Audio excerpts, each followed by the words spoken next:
آج کے اس تفصیلی جائزے میں ہم ایک ایسی کہانی پر بات کرنے والے ہیں جو بظاہر تو ایک بہت عام انسان کی لگتی ہے، لیکن میرا مطلب ہے اس کے اندر چھپے اسباق کسی بھی عظیم داستان سے کم نہیں ہے۔ جی بالکل، اور یہ وہ کہانیاں ہوتی ہیں جو ہمیں اندر تک سوچنے پر مجبور کر دیتی ہیں۔ ہاں بالکل، تو ہمارے پاس جو مواد موجود ہے وہ محمد فاروق راشد کی ایک انتہائی جذباتی اور ذاتی تحریر ہے، جس کا عنوان ہے والد کی یاد، زندگی کا وہ ستون جو بچھڑ کر بھی سہارا دیتا ہے۔ بہت ہی خوبصورت عنوان ہے یہ۔ مطلب بظاہر یہ پڑھ کر ایسا لگتا ہے جیسے یہ محض کسی کی سوانح آیات ہے یا کسی بیٹے کا اپنے والد کے لیے لکھا گیا خراج تحسین ہو۔ بالکل، لیکن دیکھیں ہمارا مقصد آج صرف ایک شخص کی زندگی کے واقعات کو دہرانا نہیں ہے۔ ہم ان آفاقی جذبوں کو سمجھنے کی کوشش کریں گے جو والدین کی قربانیوں، ان کی وراثت اور ان کے بچھڑنے کے دکھ سے جڑے ہیں۔ تو چلیں اس کا تفصیلی جائزہ لیتے ہیں۔ اور اس جائزے کی شروعات میں ہی یہ واضح کرنا بہت ضروری ہے کہ یہ تحریر محض جذبات کا مجموعہ نہیں ہے، مطلب یہ ایک کلاسک جدوجہد کی داستان ہے۔ جی بالکل، ایک ایسا سفر جو گاؤں کے محدود وسائل سے شروع ہوتا ہے۔ ہاں، پنجاب کے ایک دور دراز گاؤں کے کٹھن حالات سے لے کر پاک بحریہ کی سخت ترین صفوں تک کا سفر، یہ ہمیں صبر اور مسلسل جد و جہد کا ایک بہت بڑا سبق دیتا ہے۔ اور جب ہم اس جد و جہد کی بنیاد کو دیکھتے ہیں تو تحریر میں ایک تاریخی حوالے سے بڑی حیران کن بات سامنے آتی ہے۔ مصنف نے اپنے خاندانی شجرے کا ذکر کیا ہے اور وہ بتاتے ہیں کہ ان کے خاندان کی جو پہلی واضح تاریخ انہیں معلوم ہے وہ 9 مارچ 1951 ہے۔ جی، جو ان کے والد کی تاریخ پیدائش ہے۔ بالکل، اور ذرا سوچنے کی بات ہے، اس سے پہلے کی نسلوں کا کوئی باقاعدہ دن یا مہینہ کسی کو معلوم ہی نہیں ہے۔ ان کے دادا کی پیدائش کا سال صرف 1902 معلوم ہے بس۔ یہاں جو بات سب سے دلچسپ ہے وہ یہ ہے کہ یہ 9 مارچ 1951 کی تاریخ محض ایک ہنسا نہیں ہے، مطلب یہ کوئی عام سی بات نہیں ہے۔ ہاں، یعنی یہ ایک منتقلی کی علامت ہے نا؟ بالکل صحیح کہا آپ نے، یہ ایک خاندان کے غیر تحریری دور سے ایک واضح اور دستاویزی تاریخ کی طرف منتقلی کی علامت ہے۔ اس دور میں دیہاتوں میں تاریخ پیدائش یاد رکھنے کا رواج ہی نہیں تھا۔ ہاں، لوگ تو بس موسموں یا سیلاب وغیرہ سے اندازہ لگاتے تھے، اور پھر ان کا تعلیمی سفر بھی اسی شعوری کوشش کا حصہ لگتا ہے۔ چک 78 اور چک 79 میں ابتدائی تعلیم اور پھر خانیوال سے میٹرک۔ اور یہ کوئی چھوٹی بات نہیں تھی، اس دور کے دیہی علاقوں میں تعلیم کی شدید کمی تھی اور میٹرک پاس کرنے کی اہمیت میں سمجھتا ہوں آج کی کسی بڑی ڈگری سے کم نہیں تھی۔ بالکل ایسا ہی ہے، اسکول تک پہنچنے کے لیے پیدل سفر کرنا، گھر اور کھیتوں کے کام کاج کا بوجھ، یہ سب بہت مشکل رہا ہوگا۔ اور اسی جستجو نے ان کے لیے ایک نئی دنیا کے دروازے کھولے۔ ہاں، اور وہ نئی دنیا 1968 میں شروع ہوتی ہے جب انہوں نے پاک بحریہ میں شمولیت اختیار کی۔ یہ صرف نوکری نہیں تھی بلکہ ملک کی خدمت تھی۔ اور اگر ہم اسے وسیع تر تناظر میں دیکھیں تو یہ شخص مسلسل علم حاصل کرنے پر یقین رکھتا تھا، مطلب انہوں نے صرف فوجی ڈیوٹی نہیں کی بلکہ شعبہ طب میں بھی تربیت لی۔ ہاں بالکل، اور صوبے دار کے عہدے تک ترقی بھی پائی، اور سب سے حیران کن بات یہ ہے کہ وہ ہومیوپیتھک ڈاکٹر بھی بنے۔ جی، اور نیوی کے شعبہ طب میں بطور استاد بھی خدمات انجام دیں۔ یہ بہت اہم نکتہ ہے۔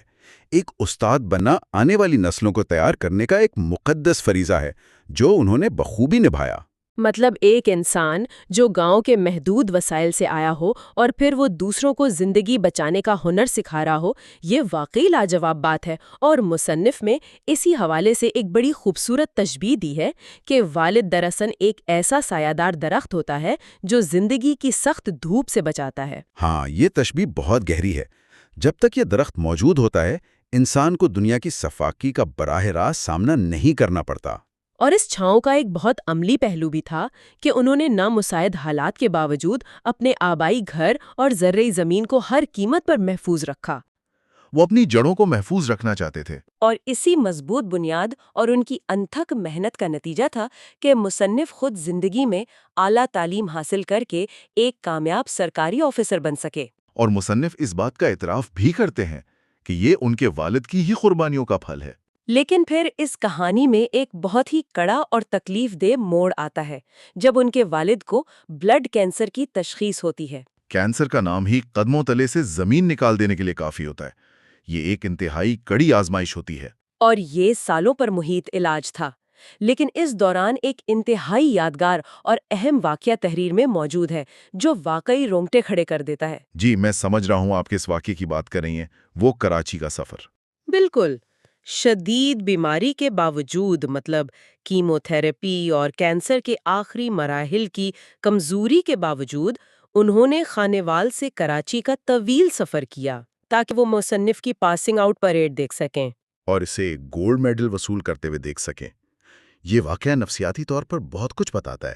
والدین کے لیے اولاد کی کامیابی ان کی اپنی جسمانی تکلیف پر کس طرح حاوی ہو جاتی ہے، یہ اس کی سب سے بڑی مثال ہے۔ ہاں، مطلب ایک عام انسان جسے ہلکا سا بخار ہو، وہ بھی سفر سے کتراتا ہے، اور وہ کینسر کے آخری سٹیج میں سفر کر کے گئے۔ کیونکہ ان کی نگاہوں کا مرکز وہ لمحہ تھا جب ان کے بیٹے کے گلے میں وہ گولڈ میڈل پہنایا جانا تھا۔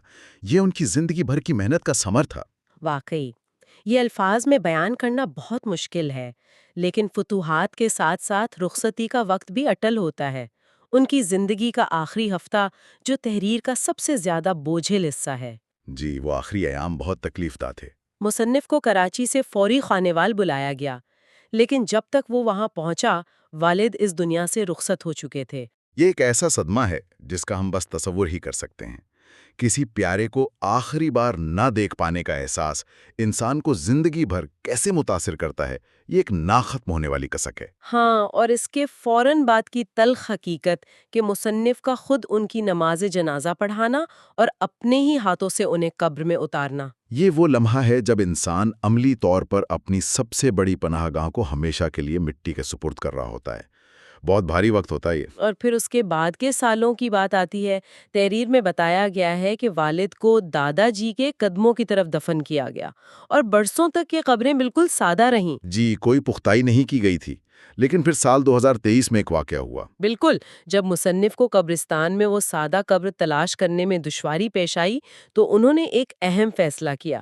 انہوں نے والد اور دادا دونوں کی قبروں پر تختیاں وضع کیں تاکہ آنے والی نسلوں کے لیے یہ پہچان باقی رہے۔ اور اگر ہم اس عمل کا تجزیہ کریں تو یہ محض پتھر کی تختی نہیں ہے۔ ایک نام لکھوانا نہیں تھا۔ بالکل نہیں، یہ نسلوں کو اپنی تاریخ اور اپنی جڑوں سے جڑے رکھنے کا ایک ذریعہ ہے، وقت کے خلاف ایک مزاحمت ہے تاکہ نشان مٹ نہ جائیں۔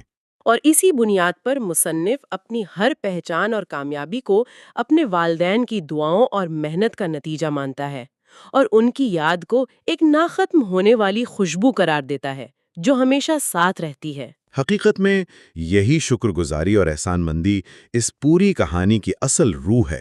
یہ وراثت کا ایک ایسا تصور ہے جو اخلاقیات اور اقدار کی شکل میں اگلی نسلوں تک منتقل ہوتا ہے۔ بالکل، اور اس ساری گفتگو کے بعد یہ پوری کہانی ہمیں یہ سوچنے پر مجبور کرتی ہے کہ پچھلی نسلوں کی وہ خاموش قربانیاں اور جدوجہد جن پر کوئی تختی نہیں لگی ہوتی، وہ آج کے انسان کی زندگی کو کس طرح شکل دیتی ہیں، اور کیا آج کا انسان بھی آنے والی نسلوں کے لیے ایسا ہی کوئی خاموش سایہ دار درخت بننے کی صلاحیت رکھتا ہے جس کی جڑیں مضبوط ہوں اور جس کی چھاؤں صدیوں تک محسوس کی جائے۔ ایک گہرا سوال ہے جس پر ہم سب کو ضرور غور کرنا چاہیے۔